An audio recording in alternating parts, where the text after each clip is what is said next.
Kemarin saja tanggal 4 ini, 3 dan 4 itu ada 7 pesawat yang dihancurkan. Pertama satu F-15, satu A-10, penguasaan udara di atas Iran dipegang oleh Iran sendiri karena menggunakan sensor inframerah, tidak menggunakan radar. Radar itu hanya pancingan.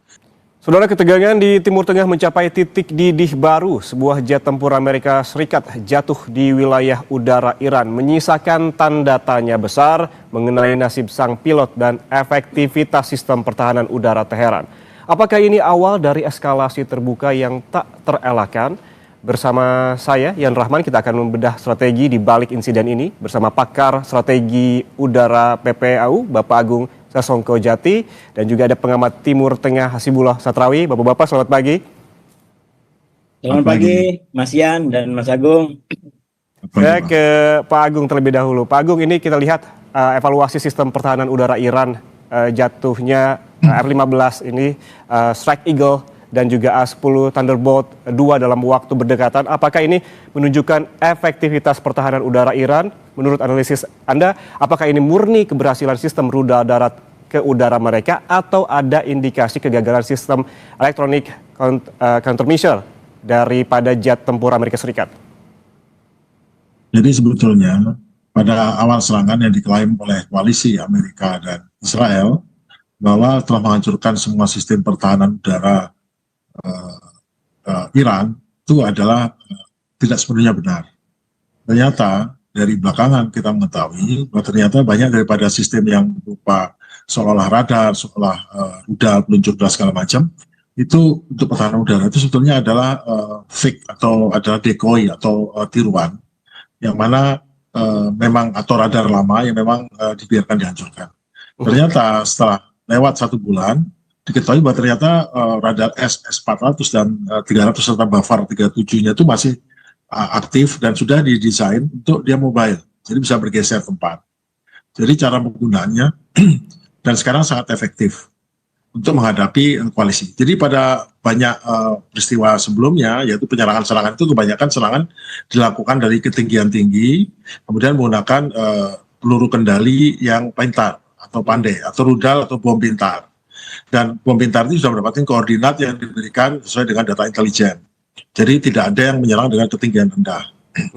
Namun berjalannya waktu, Amerika dan Israel, khususnya Amerika, itu semakin confident untuk terbang di ketinggian rendah untuk menyampaikan sasaran. Karena mungkin mereka tahu juga bahwa ternyata sebagian dari sasaran yang disasar sebelumnya dari ketinggian tinggi itu adalah sasaran palsu. Untuk itu perlu juga pengenalan oleh pilot untuk menentukan apakah ini betul-betul yang sasaran benarnya. Dan yang kedua, sekarang rupanya setelah hampir 1 bulan, taktiknya adalah menyalakan radar-radar Bafar 37 dan radar SA-400-nya dari Rusia yang dibeli dengan menyalakan hanya beberapa menit untuk mengetahui posisi pesawat yang datang dan dimatikan. Setelah itu mereka menggunakan radar decoy yang seolah sehingga pesawat yang ditujukan untuk menyerang sasaran itu dia tahu bahwa di situ ada radar, seolah radar mengenai dia terbang rendah. Nah, terbang rendah dibiarkan beberapa waktu, terbang rendah itu dibiarkan, kemudian menembakkan sasaran, ya tentu sasaran radar yang simulasi, yang pura-pura juga. Namun pada hari itu kan diadukan jebakannya adalah radar dinyalakan, dimatikan, sudah terbang rendah, pesawat F-35, kemudian pesawat F-15. Namun kalau pesawat F-35 memang susah untuk ditangkap dengan radar, tetapi pesawat yang lebih besar, yaitu F-35, itu lebih mudah. Nah, di ketinggian rendah ini mereka sudah pasang banyak stasiun-stasiun infrared search, jadi infrared, jadi bukan radar tetapi penangkap inframerah. Jadi pesawat-pesawat itu bisa diketahui pada jarak 50-70 km langsung ketahuan berupa yang sering kita lihat di TV itu lah, pesawat di lock itu dengan inframerah. Kemudian dari inframerah itu dia jalan masuk ke dalam, nanti pada titik tertentu dia sudah dihadang dengan rudal 358, yaitu rudal bersifat drone yang berupa loitering air-to-air missile, atau ditembak dengan rudal anti pesawat yang diarahkan dengan menggunakan radio. Nah, pada saat itulah makanya terjadi bisa beberapa ada pesawat F-35 yang ketembak, tetapi bisa mendarat di Al Dhafra, ada pesawat F-15 yang sekarang terbukti ketembak dan jatuh. Kemudian pesawat A-10 yang melindungi ketembak juga, dan juga beberapa pesawat yang besar-besar seperti Hercules itu ketembak itu juga, meskipun dia mendarat tetapi tidak bisa diterbangkan lagi dan harus dihancurkan. Akibatnya kemarin saja tanggal 4 ini, 3 dan 4 itu ada 7 pesawat yang dihancurkan, sama satu F-15, satu A-10, kemudian 2 Hercules, kemudian ada juga pesawat F-16 tapi bisa kembali, kemudian helikopter 2, kemudian 2 pesawat ini drone Male yang besar itu. Oke. Jadi sekarang praktis di bawah 15.000 kaki itu penguasaan udara di atas Iran dipegang oleh Iran sendiri karena menggunakan sensor inframerah, tidak menggunakan radar. Radar itu hanya pancingan, tapi sensor inframerah ini yang betul-betul menjejak dan mengarahkan ini sehingga bisa dijatuhkan. Pak Agung, pertanyaan saya tadi sebelum jeda adalah apakah Anda sepakat bahwa pertahanan udara Iran ini lemah atau Anda punya analisis lain? Jadi begini, pertahanan udara Iran pasti tidak sekuat Amerika, jelas. Jadi dia memilih menggunakan cara asimetri. Jadi pada saat awal dia tidak mungkin dia membiarkan pertahanannya dihancurkan begitu. Jadi sebagian daripada setelah lewat 1 bulan, dan kita melihat mendapat banyak yang tahu juga bahwa sebagian daripada pertahanan yang dihancurkan itu adalah pertahanan yang bersifat adalah fake atau bersifat adalah tiruan. Sedangkan pertahanan udaranya yang betul-betul yaitu Bafar 373 dan S-400 sistem jaringan pertahanan itu semua disembunyikan di dalam gua-gua yang kemudian nanti pada saat itu baru dikeluarkan digunakan secara ini. Jadi dia lebih banyak mengandalkan itu hanya untuk menangkap sasaran, memancing lawan, kemudian selanjutnya lawan itu kalau dia turun ke bawah 15.000 akan digunakan sistem inframerah, jadi penjejak inframerah. Jadi radarnya tidak digunakan sepenuhnya karena sangat berbahaya, karena bisa ditembak jarak jauh dengan rudal anti radar. Nah, karena itu mereka sudah tahu, mereka tidak membiarkan. Jadi memang dilihat dari sistem rudalnya dan sistem drone-nya memang sampai sekarang masih eksis, artinya semua memang disimpan di bawah tanah, dan secara logika juga berarti sistem radarnya juga sama, tidak dibiarkan dihancurkan begitu saja.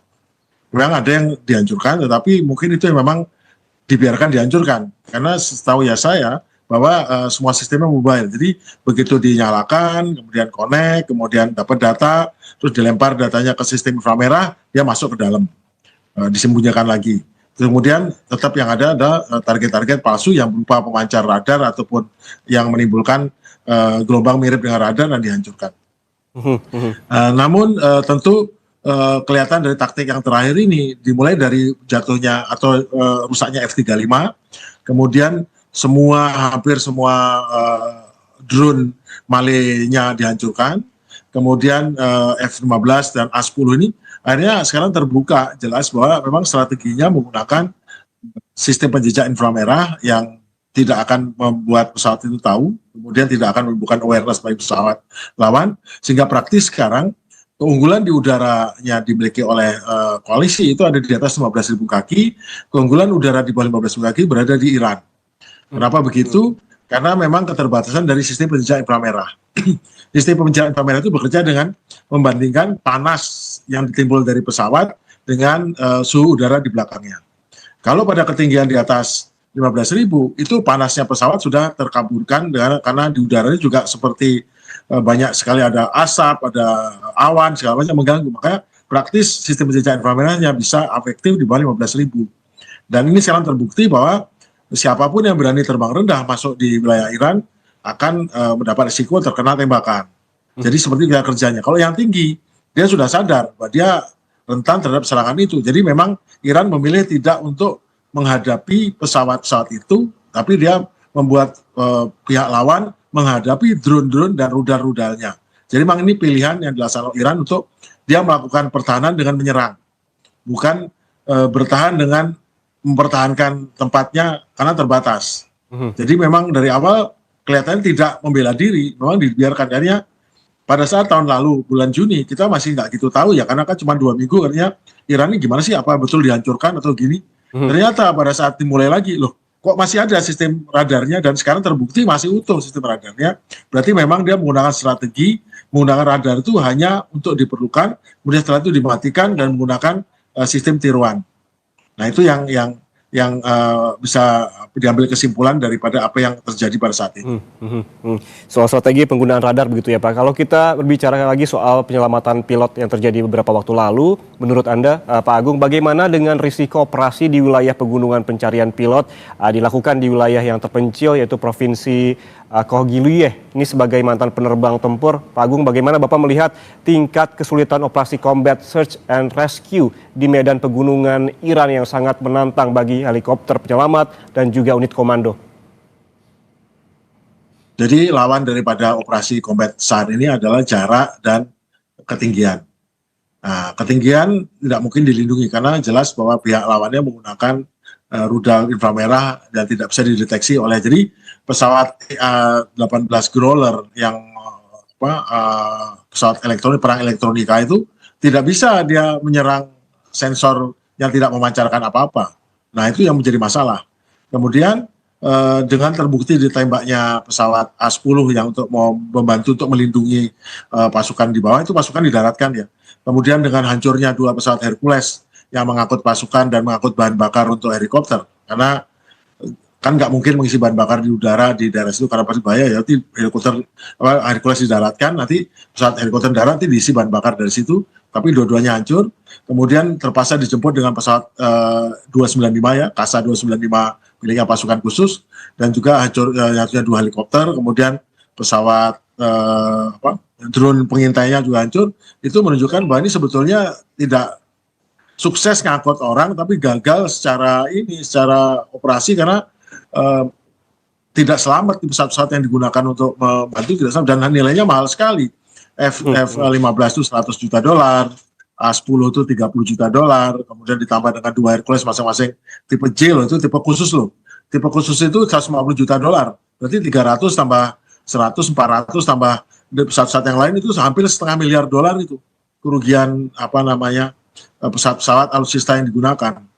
Belum lagi ada yang lain yang ketembak, yang pesawat F-16 tambah 1 F-16 ketembak tapi akhirnya bisa mendarat di Kuwait ya, dan itu yang menimbulkan masalah karena berarti tidak aman untuk terbang. Nah, tidak aman juga untuk nanti pesawat-pesawat yang mengawal kalau ada serangan darat, karena serangan darat pasti dikawal oleh pesawat terbang tinggi tapi terbang rendah. Dan saya percaya beberapa pesawat ini ketembak terbang rendah ini karena mereka sudah mulai harus turun untuk memastikan sasaran-sasaran di bawah yang akan menghalangi daripada pasukan darat kalau terpaksa turun harus dihancurkan, dan untuk dihancurkan tidak mungkin terbang tinggi karena sebagian itu harus betul-betul dilihat visual oleh pilot dan kemudian dihantam dari rendah. Nah, jadi tidak kebetulan kalau kemarin berarti terbangnya memang terbang tinggi yang relatif aman lah dari serangan rudal, karena rudal Iran kalau terbang tinggi bisa terbang tinggi, tetapi masalahnya harus dikawal oleh radar yang bisa melihat. Nah, radar ini kalau dia melihat pesawat terbang tinggi, radar ini rentan terhadap tembakan rudal anti radar.